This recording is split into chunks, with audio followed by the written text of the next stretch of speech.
Vamos agora à entrevista da semana.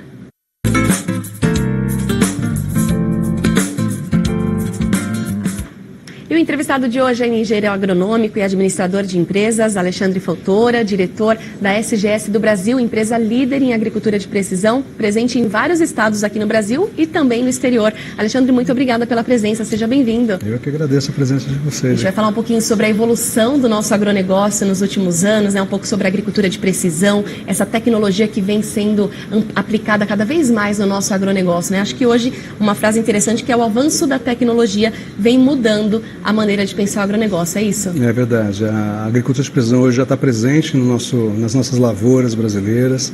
É uma tecnologia que tem se consolidado a cada ano que passa. A gente tem percebido que existe um interesse muito grande dos produtores em utilizar uma ferramenta como a agricultura de precisão para poder ajudar nos ganhos de produtividade e na melhoria da qualidade dos produtos que têm sido produzidos. Isso é bem interessante a gente perceber o avanço que a gente está tendo muito rápido dessas tecnologias em campo. E a SGS, como uma empresa líder desse mercado, ela se faz presente nisso, apresentando algumas ferramentas bem interessantes para poder ajudar o produtor a ganhar produtividade no campo.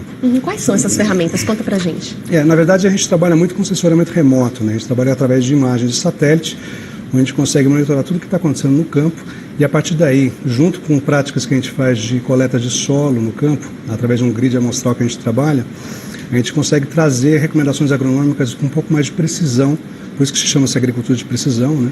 Para a gente poder ter uma maior eficiência em termos de produção por área produzida, né? Então, isso hoje em dia tem sido uma prática bastante usual nas grandes lavouras, principalmente a gente vê isso sendo aplicado no Mato Grosso do Sul, Goiás, onde são as grandes fazendas de produção de grãos, mas a gente percebe que existe uma tendência muito grande de que todo o agronegócio, toda a cadeia de produção agrícola realmente utiliza esse tipo de ferramenta. Não só as ferramentas de agricultura de precisão, mas outras práticas também de fertilidade, de utilização de irrigações, de práticas de sensoriamento remoto através de telemetrias, esse tipo de coisa, né? Então isso tem sido uma tendência muito grande e é uma prática que está começando a virar usual aqui no Brasil, graças a Deus.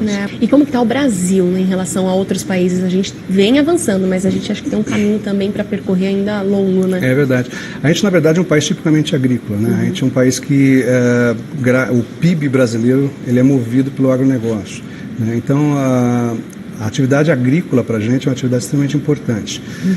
Entretanto, a questão da tecnologia aplicada a campo é uma coisa que tem sido discutida nos últimos 20 anos aqui no Brasil. E existe uma tendência, pela profissionalização que existe hoje no setor do agronegócio, de que as práticas agronômicas estejam linkadas sempre com sistemas de tecnologia aplicadas a campo. Então, a gente percebe, na verdade, que está existindo uma tendência muito grande dos produtores utilizarem cada vez mais essas ferramentas para que a gente consiga ter maiores produtividades, ganhos de produtividade. Se nós compararmos, por exemplo, os Estados Unidos com o Brasil, né, os Estados Unidos que tem uma força bastante grande na produção, principalmente de soja, de milho ou de outros produtos também, mas eles têm um histórico já de utilização de 70% a 75% das áreas com tecnologias de campo, principalmente voltadas à inovação tecnológica.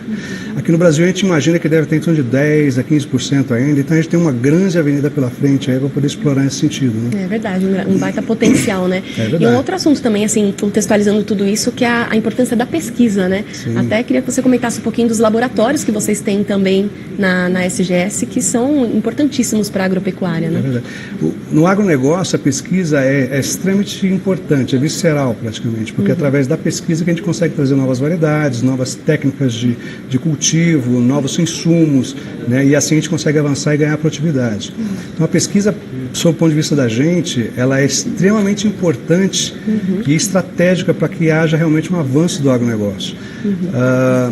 A SGS, na verdade, ela é uma empresa que trabalha, ela é líder na área de pesquisa agronômica. A gente tem várias estações experimentais onde a gente faz ensaios de estudos de eficácia de resíduos de produtos novos que estão sendo lançados ou produtos geneticamente modificados também, né? E, ademais a isso, nós temos alguns laboratórios que são laboratórios de suporte que trabalham com a gente nesse sentido, como, por exemplo, o laboratório de resíduos de pesticidas que a gente trabalha para fins de pesquisa agronômica, onde a gente desenvolve técnicas e metodologias e métodos também para as novas moléculas que estão sendo lançadas. Muito bom. Então, existe uma combinação muito grande de inovação tecnológica junto com pesquisa ultimamente, né? E tudo isso voltado para aumentar a eficiência e eficácia dos produtos e melhorar a produtividade do campo, né? Ou seja, a empresa tem uma preocupação grande também com investimento em pesquisa para crescer cada vez mais o setor, né? Sem dúvida nenhuma. Um dos focos da gente hoje, dentro da SGS, é a utilização da pesquisa agronômica como se fosse um negócio em si.